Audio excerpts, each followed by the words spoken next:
We've been studying a series of lessons called Rules to Live By for the last several months. This is a lesson in more rules to live by.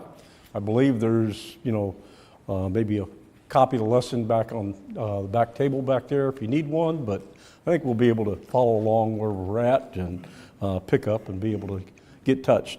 We're on lesson 10 this morning.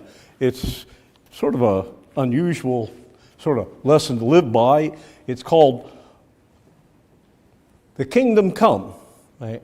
And it's taken from a passage that we find over in Matthew chapter 6, if you'd be turning there with me this morning.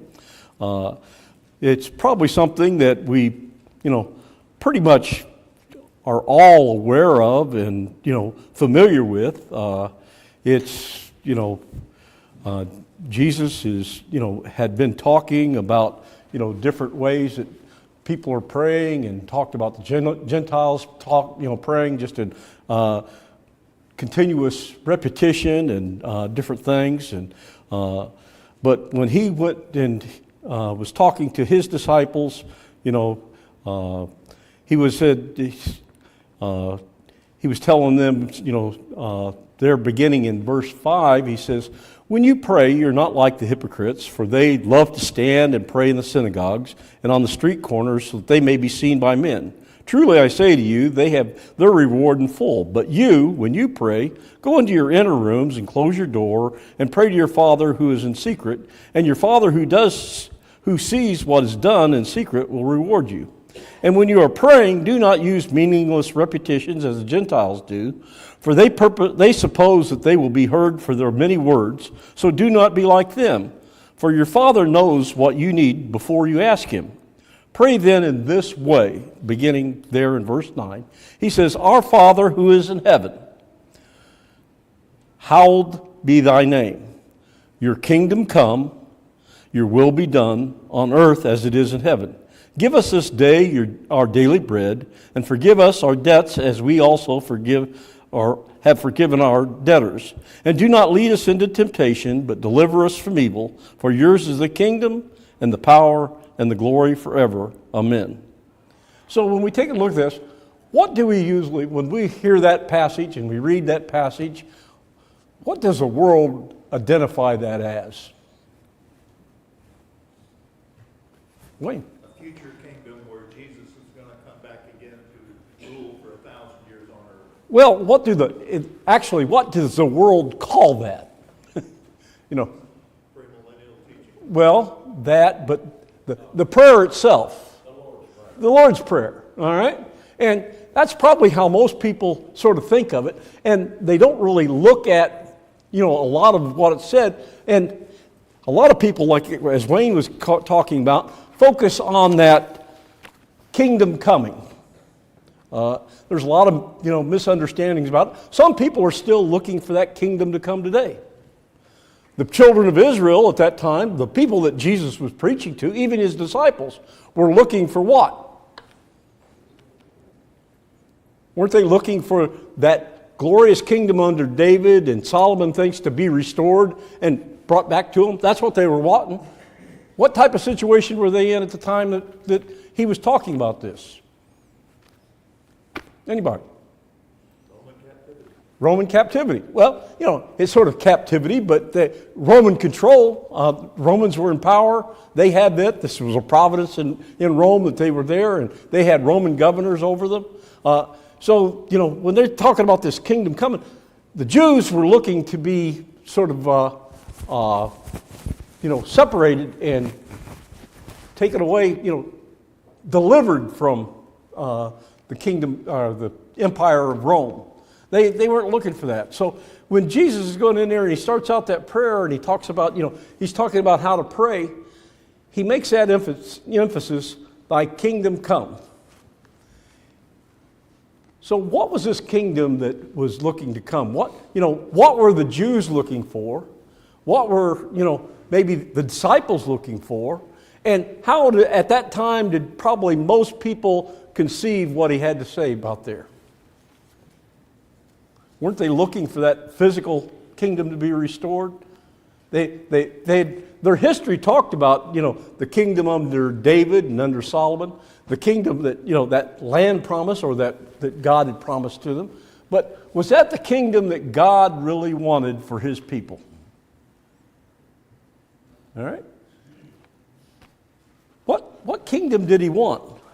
What did he want to reestablish that kingdom of Israel and Judah that, that the people were familiar with? And if so, why wasn't that God's plan? Hadn't he made that promise to the children of Israel? What had he done? Why would the people that day and even people today look for a physical kingdom to be established? That's what we understand. That's what they understood. That's what they understood. They didn't quite understand the true fulfillment of it, but there was going to be one of the lineage of rules, not in the same way that they would have to be for this local life. On earthly kingdom, you have a king, you have a territory, you have servants, but Jesus is taking on a spiritual kingdom, where he said the right hand of God is ruler over the world. And he has that kingdom, church, and servants as the members of it. Yeah, we'll look at that. But history, what were people used to? They were used to kings, right? We talk about, the leaders of Egypt. Pharaoh, what was he? He was basically a king, all right? He had dominion over that land of Egypt and the area that they supported. That's probably in history was one of the, earliest kingdoms. We had the old kingdom of Babylon that, after the flood and things. But we see that down through the history, you had different kingdoms in it. You had, the rise of the ancient Greek kingdom. You had, you have Babylon that came into power. You had the Assyrians that were in power. All these here, and even in Judah and Israel, what was one of the first things that they wanted once they got delivered out of Egypt and past the judges? What did the children of Israel want? A king. Why did they want a king? We want to be like everybody else, right? I want to be, we don't want to be different.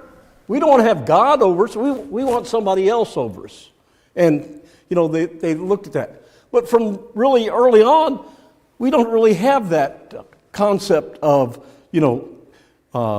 a king, that's going to be in there. What was when they were choosing a king, there, question number 3, it says, would it be likely that God envisioned a new kingdom like the one Saul had from, when Saul was first made king? Turn over to 1 Samuel chapter 8. What did the people want? And why did they want it? Turn to 1 Samuel chapter 8. Somebody have that and want to read it for us?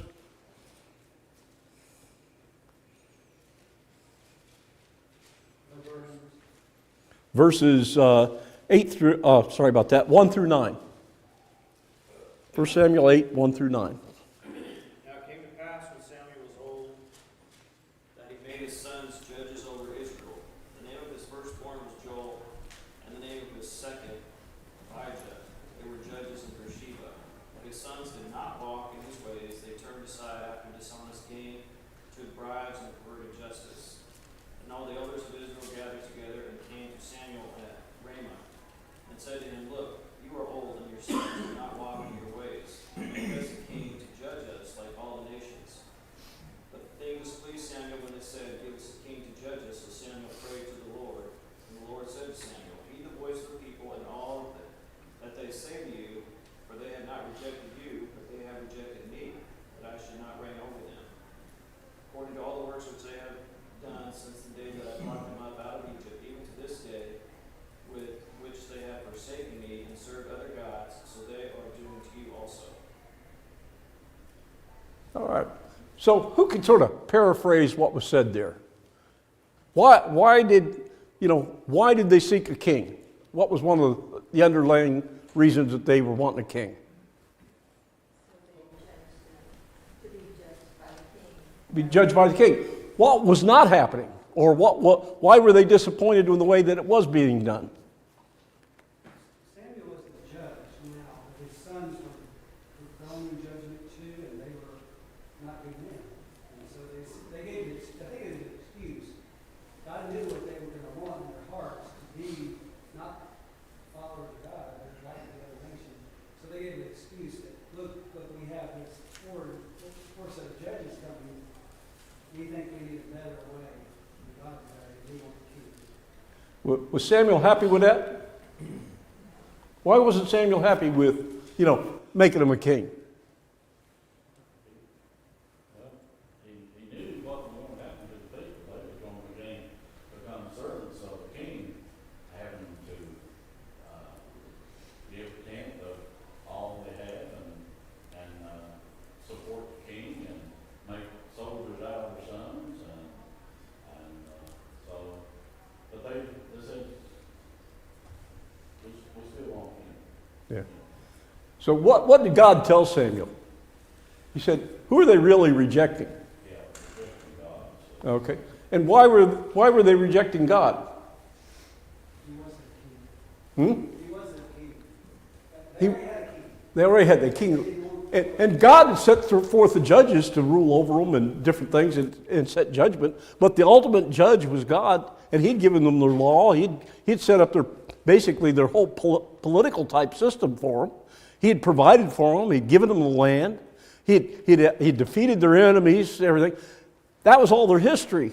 But like most people don't remember history, or they don't treasure history in some ways. They forget it. They want something better or something that they don't know anything about. this day and time, people want to get rid of history. Huh? They want to destroy history.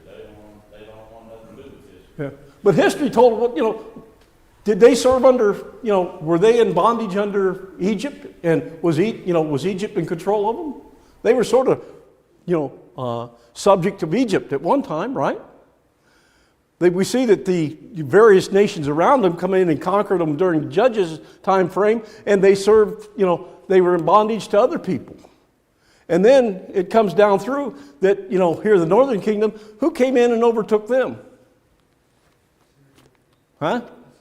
The Syrians, but really Syria first, and then the Assyrians. They were always in subjection to somebody or trying to defend their boundaries and their way of life and things. We see Israel turned away from God right away, and when they set up their kings were evil. They persecuted the people.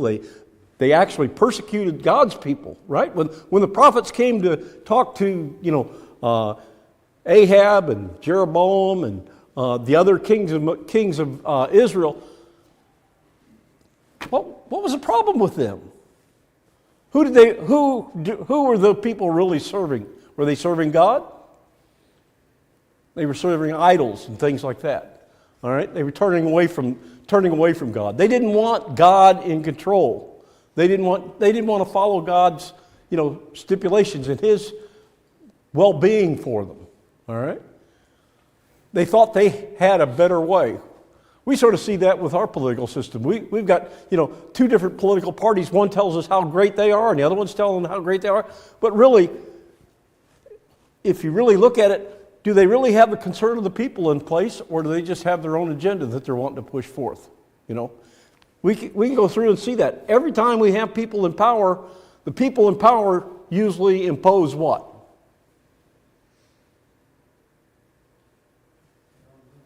Huh? Their own will and their own agenda. All right. Look at when Rehoboam took over for Solomon. What was his situation? There was two things that he could do, right? One, he could have listened to the older people, the wiser people, and lower taxes. Return some of the prosperity to the people. But who did Rehoboam listen to? Huh? His peers. What did his peers tell him?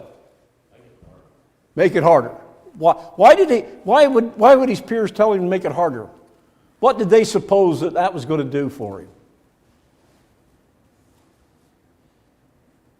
It was going to set him up. It was going to make him different than his father, and they thought that would make him great. What ended up happening?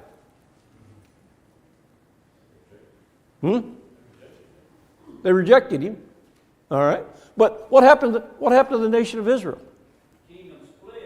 Kingdom split. All right. Why? They didn't like what Rehoboam presented. It was contrary to their, way of life, the way that they, the things that they're there. It took, God out of the picture, really. And, the kingdom was split. So when we go back and we start looking at this kingdom come, all right, why is that a blessing? Or why is it a rule to live by? And why should we study it? Why should we study the kingdom come? Well, church, okay, there's things there. Is there false teaching about the kingdom? All right. And that false teaching, how are you supposed to expose it? How do you know that it's not, something different? That it's not the church? All right? Why was Jesus able to say, our kingdom come? Is that something that he was looking way down in the future before? And if it is, then, are we still looking for it today? If not, what evidence did he say, have to make that statement for something that would maybe shortly come to pass? In Matthew 4, Jesus says that the kingdom is at hand. It's very close. Okay, it's at hand. John talked the same thing in John 4. All right, so we look at that, those things. What about in the Old Testament? Are there things that talk about this kingdom that was supposed to come?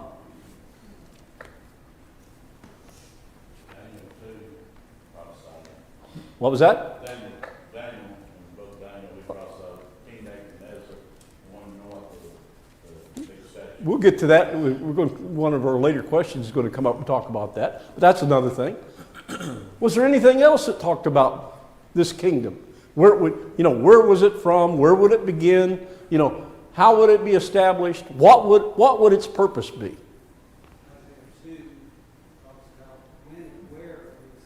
Okay, Isaiah 2. Where's probably one of the earliest places we look at. Look over in Genesis chapter 49, beginning there in verse 10.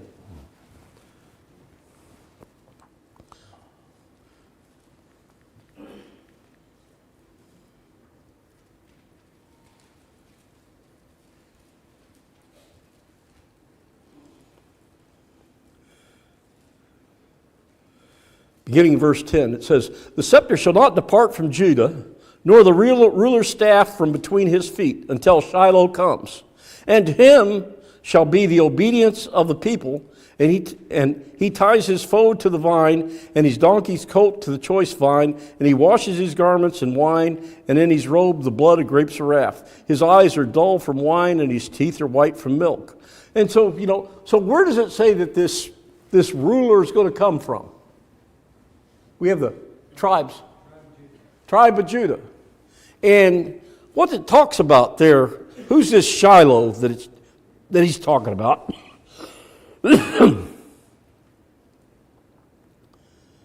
And what is he going to do?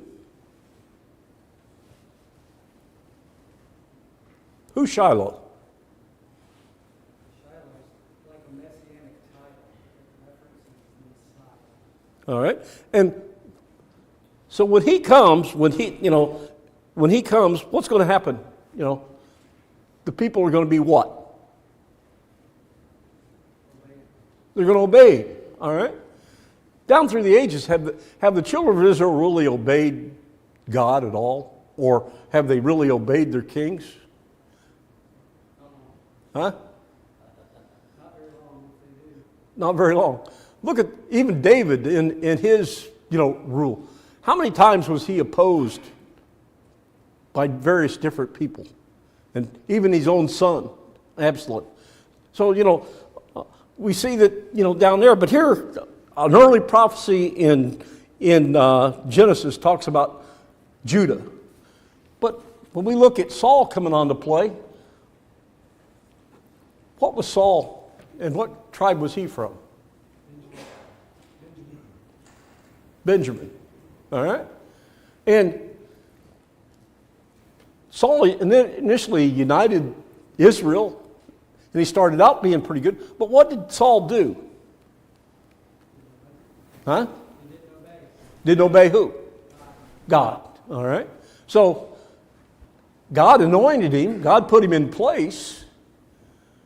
And he started out doing pretty well, right? And the kingdom prospered. They started defeating their enemies. They won battles. They expanded their territory.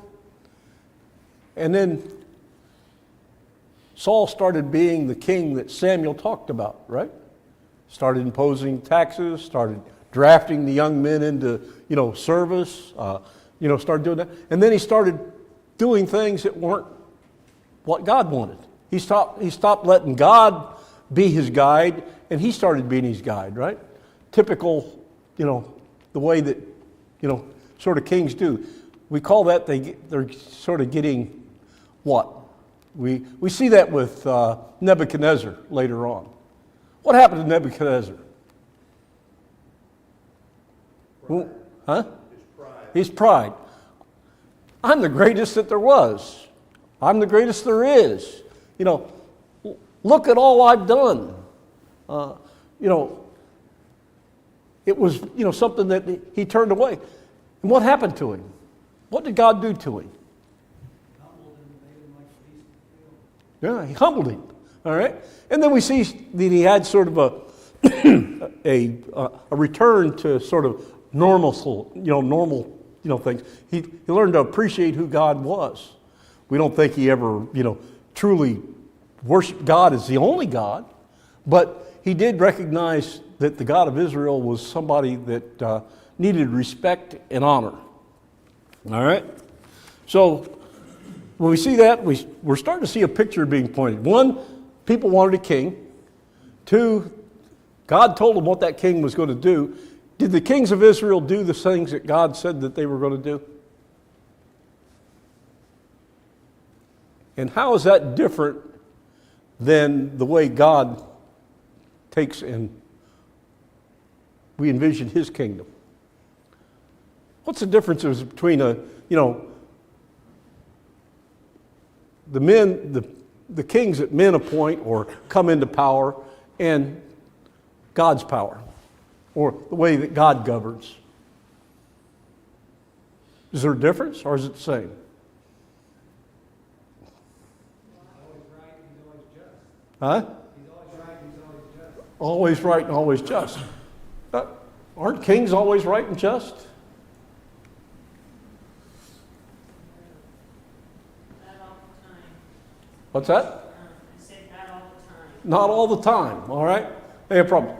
What was the problem with the Roman Empire, the Roman emperors?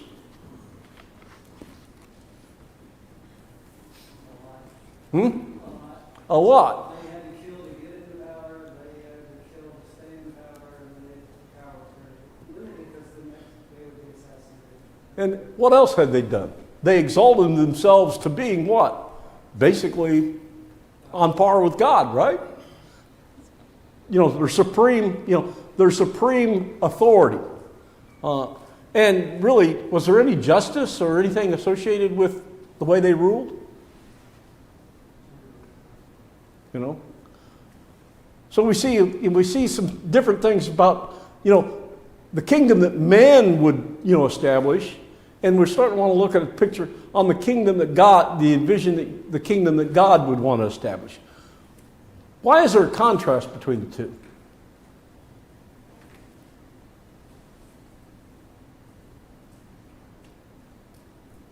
Do you see any difference between a king and the way they rule, and God and the way that, He rules and governs? God's kingdom's not of this world. It's a spiritual kingdom. The kingdoms that were here under the kings, that was an earthly kingdom, but God's kingdom's not that way. It's spiritual. So, and He established the church, and we're added to the church, and He's the Savior of that body. All right. And, So we're moving towards a spiritual kingdom, the contrast between a spiritual kingdom and a physical kingdom. But why did God establish the kingdom of Israel? What was the purpose of that? Bring about the Savior for the true kingdom. He chose the smallest and exalted them, but it was for the purpose of bringing about the Savior. So if you look at the children of Israel and the laws and things that God put in place for them to follow, did they follow them?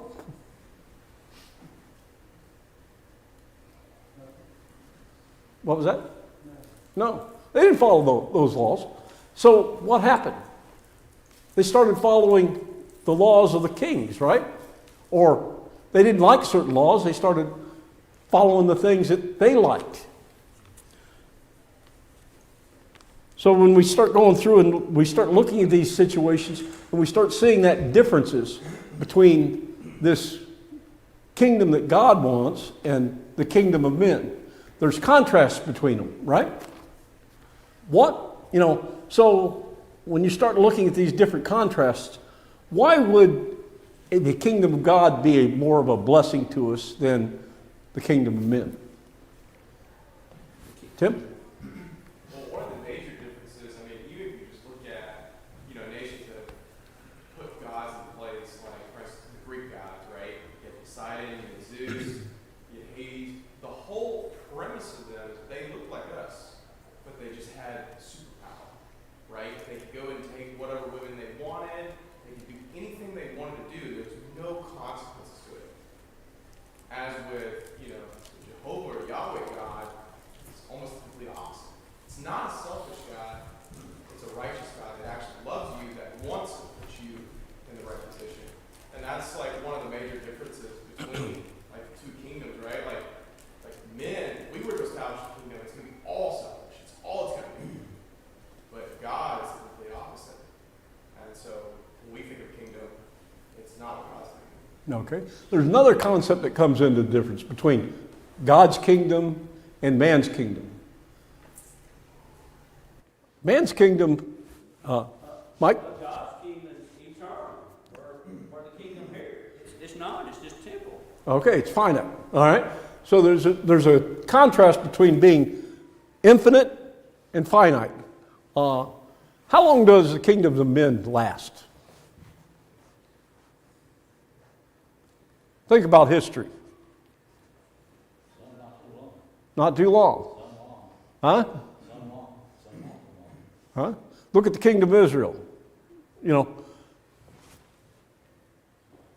United Kingdom, who did you have? Saul, David, Solomon. How long? 120 years. About 120 years, about 40 years each. What happened? Didn't Solomon have sons? And didn't they have sons? And where did that lineage go? What happened to it?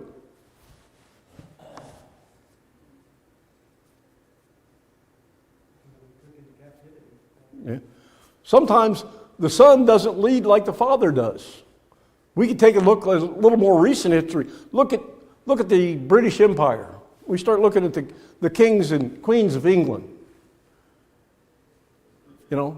Some of them were really powerful, mighty kings. Even under some of them, they sort of conquered the whole world, known world. But what happened? They lost it. Things changed. They couldn't control the realm which they were in. What was one of the falls of the Roman Empire? The Roman Empire took over and ruled, during Christ's time and, probably started deteriorating around 300 BC, 300 AD, and up, to about, the 1100s or so, when it finally just basically dissolved. All right? What was one of the major reasons for it failed? Huh? Well, corruption was one. All right. What else?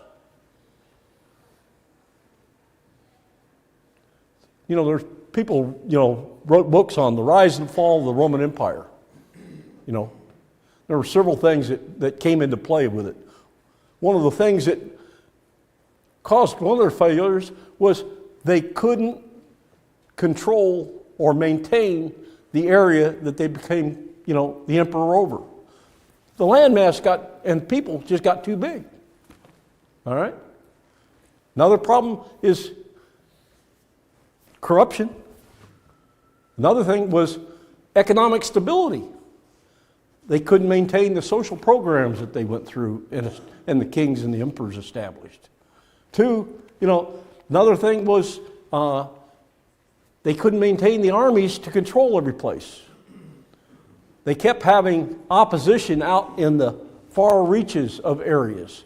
The barbarians from Germany and Asia and different places. They couldn't control that area. They couldn't send enough Roman legions into those areas to take care of it. And the more they expand, the weaker they became. And then something else happened. What else happened during the Roman Empire? What did we have the birth of? What? Christianity. All right. Historians look at that as one of the things that was things that broke down the Roman Empire. So we start looking at those things. All right. And then if we turn over to Isaiah chapter 2, which James referred to, you want to turn there, James, and read verses 1 through 5 of chapter 2 of Isaiah? And we see here's another prophecy talking about this kingdom, when it's going to come, when it's going to be established, where it's going to start from.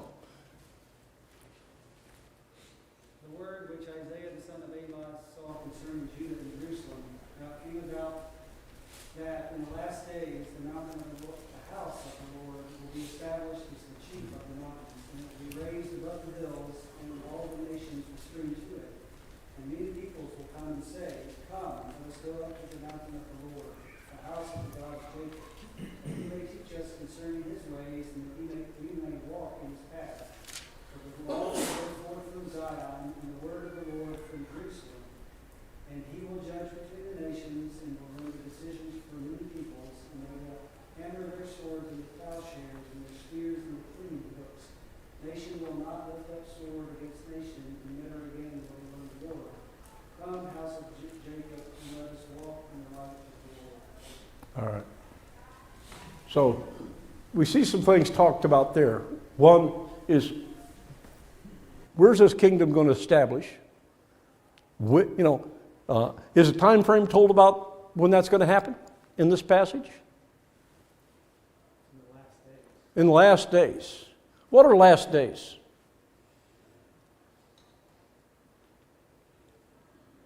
A lot of times it's when God, the last time he gives his message, but later on, a period later on, it's when God will deliver his final law. So, has this prophecy been fulfilled? And if it hasn't, why hasn't it? And if it hasn't, does that validate everything in the New Testament? Fulfilled in Acts 2, when it started in Jerusalem. And yes, if it hasn't, then what we have today is not sufficient. All right. So, now, can we tie Jesus to this prophecy? Is there anything that makes reference to Jesus in that prophecy in Isaiah?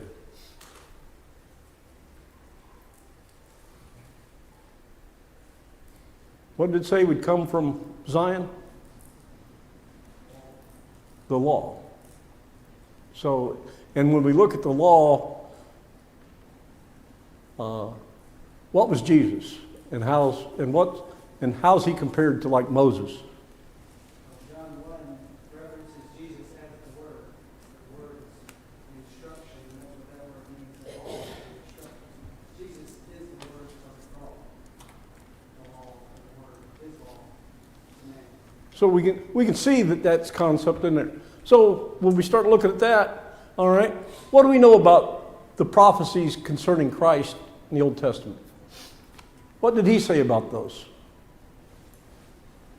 Mark? I saw that hand go up.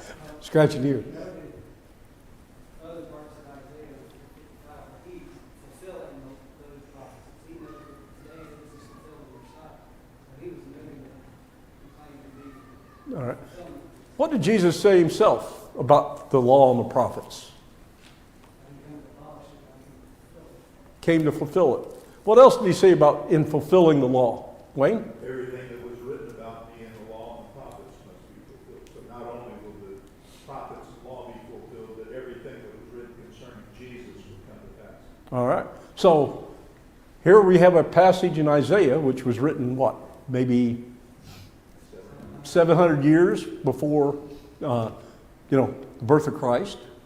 A lot of history transpired from then till Jesus came. But Jesus is saying what? What does he have to do? He has to fulfill all the law and the prophets written about him. All right? So, did that include this kingdom that he's talking about? So, when we start looking at that, we start looking at when could we look in the Old Testament about this kingdom being established? We'll go over to Daniel chapter 2 there, question 6. What is Daniel chapter 2 about? Who's the king that's in charge right at this point? Nebuchadnezzar. What did Nebuchadnezzar have? A dream. What was so unique about this dream?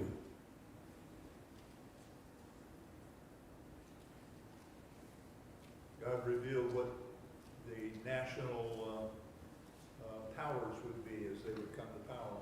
All right. So what was the figure that we have? I mean, most of us are pretty well familiar with this story over in chapter 2 of Daniel. So what was this dream that Nebuchadnezzar had? Had this statue, right? And what do we see this statue made of? Had a head of what? Head of gold, Head of gold. A body of silver, silver. A loin of bronze. And legs and feet of iron, and then feet of clay, iron and clay. All right? So, all the leaders of Babylon, the magicians and soothsayers and everything, they couldn't tell what it was. Daniel says, he interprets the dream. Not only does he tell Nebuchadnezzar the dream, he also tells him the meaning of it. So, where do we have the starting point? Where does God put the starting point? Who was the head of gold? Huh? Babylon. Nebuchadnezzar. All right? So, we have things. And what was going to happen? From that point to that, there were going to be what? 4 kings or empires or kingdoms that are going to be established. All right? How can we identify them? The first one was the head of gold. We know that was. What was the second one? Who was that? And why can we establish that? They came afterwards and defeated Babylon. Medo-Persians came in and defeated Babylon. Yeah. And then the bronze. Who do we identify that and why? Greece, they defeated the Medo-Persians. Okay. And then the last was what? Rome. All right. Now, we've got some other things. Well, is that just, an interpretation that members of the church have? Does it just we just sort of started attributing different kingdoms to these different, body parts of the statue? This is all fulfillment of history. Started with Babylon as the king, or as the head of gold, who took over that kingdom. The Medo-Persian Empire. Then who took over that kingdom? The Grecian Empire.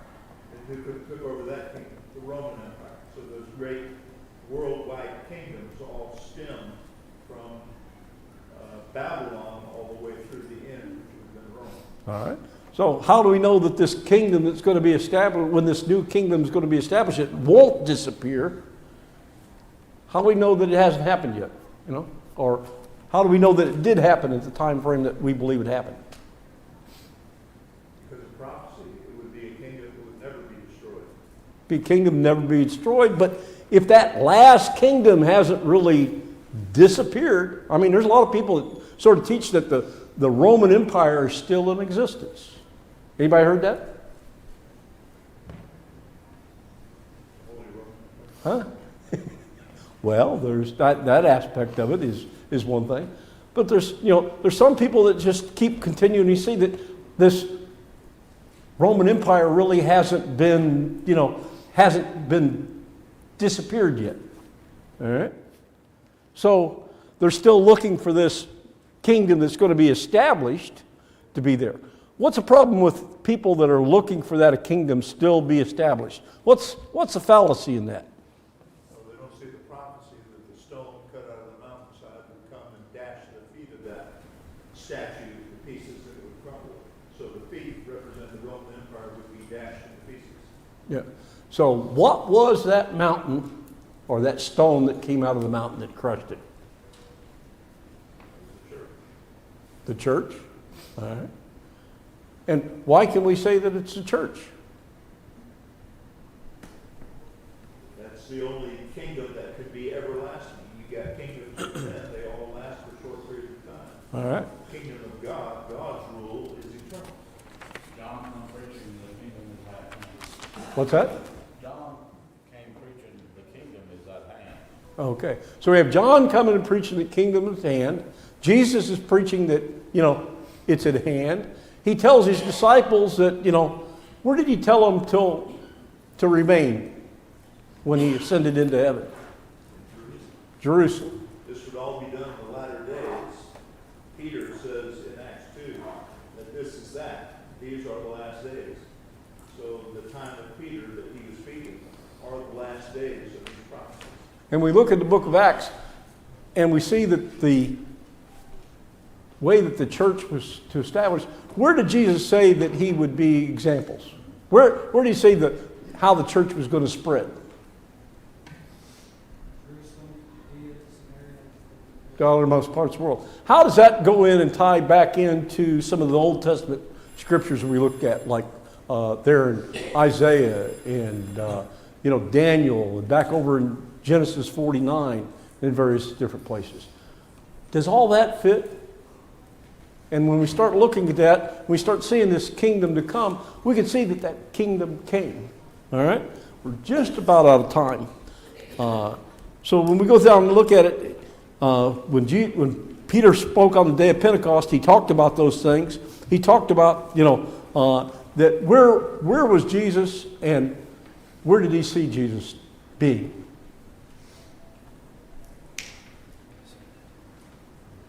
Didn't he see him in heaven, in the throne of God, sitting at the right hand? So, we have it there and have it established. Then over in Colossians chapter 1, verse 13. Can somebody read that for me? Colossians chapter 1, verse 13.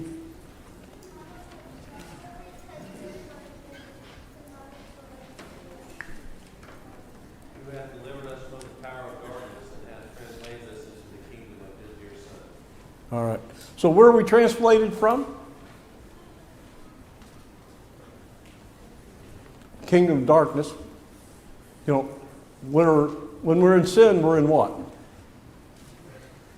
We're sort of in the darkness, in the domain of Satan, and we're being transferred from that to the kingdom of God's Son.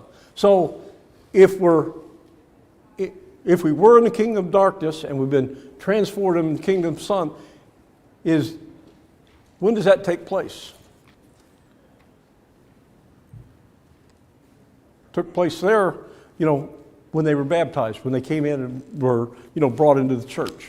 All right? That's that transformation that's made, you know, that takes place. I think we're just about out of time. The bells rang? I didn't hear them. All right. We'll pick up with the next lesson. Yeah. What's?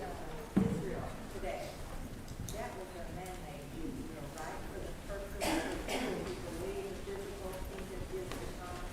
They have And that's sort of your Zionist movement that a lot of people go through and push. They're wanting to reestablish the truth, to get this kingdom to come in. And that's not the kingdom that God's talking about. It never was a physical kingdom. It was a spiritual kingdom. That's where the blessing is. And that's why we can, you know, focus on, you know, these rules to live by.